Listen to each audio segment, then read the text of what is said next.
প্রত্যেক সালাত শেষে আমরা পড়ি রাদিতু বিল্লাহি ওয়া বিল ইসলামি ওয়া বি মুহাম্মাদিন। এগুলো পড়েন তো আপনারা, নাকি নামাজ শেষে মুনাজাতের জন্য বসে থাকেন? আল্লাহুম্মা আমিন ইয়া আরহামার রাহিমিন, এরকম একটা মুনাজাত দেয় না দেশে? তাড়াহুড়ো করে, তাসবিহগুলো পড়তে চায় না। তাসবিহ পড়বেন। বিশ্বনবী সালাম ফিরানোর পরে আল্লাহু আকবার বলে আওয়াজ করতেন, এরপর 3 বার পড়তেন আস্তাগফিরুল্লাহ আস্তাগফিরুল্লাহ আস্তাগফিরুল্লাহ। এরপর বিশ্বনবী 33 বার সুবহানাল্লাহ পড়তেন, 33 বার আলহামদুলিল্লাহ পড়তেন, 34 বার আল্লাহু আকবার পড়তেন, আয়াতুল কুরসি পড়তেন। আপনারা পড়েন? মান ক্বারা আয়াতাল কুরসি দুবুরা কুল্লি সালাতিন মাকতুবাতিন লাম ইয়ামনাহু মিন দুখুলিল জান্নাতি ইল্লাল মাউত। প্রত্যেক ফরজ সালাতের পরে কেউ যদি আয়াতুল কুরসি পড়ে, তাহলে তার জান্নাতে ঢোকার ক্ষেত্রে আর কোনো কিছুই বাধা থাকে না, একটা জিনিস ছাড়া, সেটা হচ্ছে তার মরণ। সে মরে না, তাই জান্নাতে যায় না, মরলেই জান্নাতে। কি সুন্দর সুন্দর দোয়া, এগুলো আমরা পড়ি না। বিশ্বনবী তাসবিহগুলো আঙ্গুলের গিড়ায় পড়তেন। কোথায় পড়তেন? এইভাবে।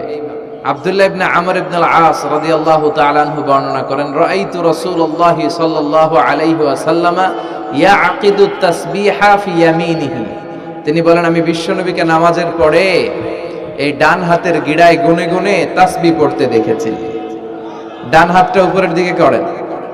ডান হাত আছে না সবার? হাত কয়টা আমাদের? একটা ডান হাত, একটা বাম হাত।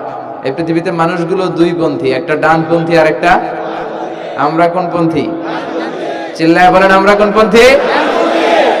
এই ডান হাতের এই গিটগুলার মধ্যে পড়বেন। তাসবিহ দিয়ে পড়া জায়েজ, কিন্তু এইটা পড়া সুন্নাহ। এইভাবে সুবহানাল্লাহ করে পড়া সুন্নাহ। আলহামদুলিল্লাহ পড়েন। আলহামদুলিল্লাহ। এরপরে বিশ্বনবী বলতেন, আহাব্বুল কালাম ইলাল্লাহি আরবাআ, আল্লাহর কাছে সবচেয়ে প্রিয় কথা 4টি, সুবহানাল্লাহ, আলহামদুলিল্লাহ, লা ইলাহা ইল্লাল্লাহ, আল্লাহু আকবার। সুবহানাল্লাহ পড়েন। সুবহানাল্লাহ। এই তাসবিহগুলো লোকজন পড়তে চায় না। আর সবচেয়ে শ্রেষ্ঠ জিকির হচ্ছে আফদালু যিকরি লা ইলাহা ইল্লাল্লাহ। সব সময় এই জিকিরটা দিয়ে বিশ্বনবী জিহ্বাটারে ভিজিয়ে রাখতে বলেছেন। লা ইয়াজালু লিসানুকা রাতাবান মিন যিকরিল্লাহ, সব সময় তোমার জিহ্বাটা যেন আল্লাহর জিকির দিয়ে ভিজে থাকে। সব সময় আল্লাহর নাম জিহ্বায় রাখলে লাভ না লস? কত অবসর সময় আমরা কাটাই, তাই না? বাস স্টেশনে দাঁড়িয়ে থাকি, বাস আসে না, অবসরে বসে থাকি, সময় কাটে না, তখন আমরা কি বলবো? লা ইলাহা।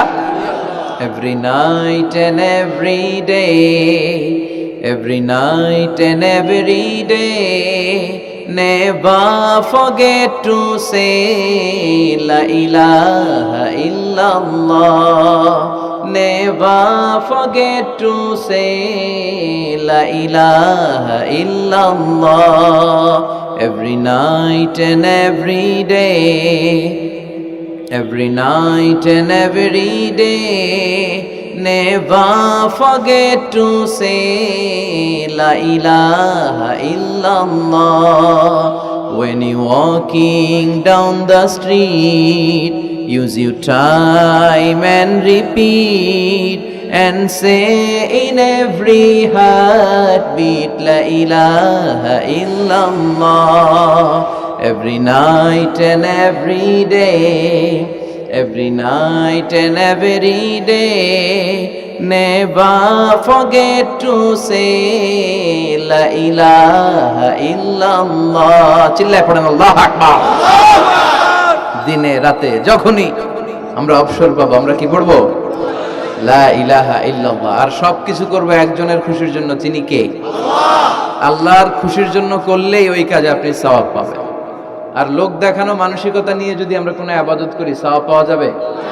মানুষকে দেখাতে যদি আমরা সালাত পড়ি, মানুষকে দেখানোর জন্য যদি রোজা করি, মানুষকে দেখানোর জন্য যদি দাড়ি রাখি, মানুষকে দেখানোর জন্য যদি হজ করি, জিকির করি, দান করি, এটার কোনো দাম আছে? কথা বলেন। মিজানের পাল্লায় এটারে উঠাই দিলে এটার কোনো ওজনই হবে না। নাউজুবিল্লাহ পড়ি। আর আপনি আল্লাহর খুশির জন্য সামান্য ইবাদত করেছেন, সামান্য, যত সামান্য, এই সামান্য ইবাদতকে মিজানের পাল্লায় উঠিয়ে দিলে এটারে উহুদ পাহাড়ের সমান ওজন করে দিবে কে?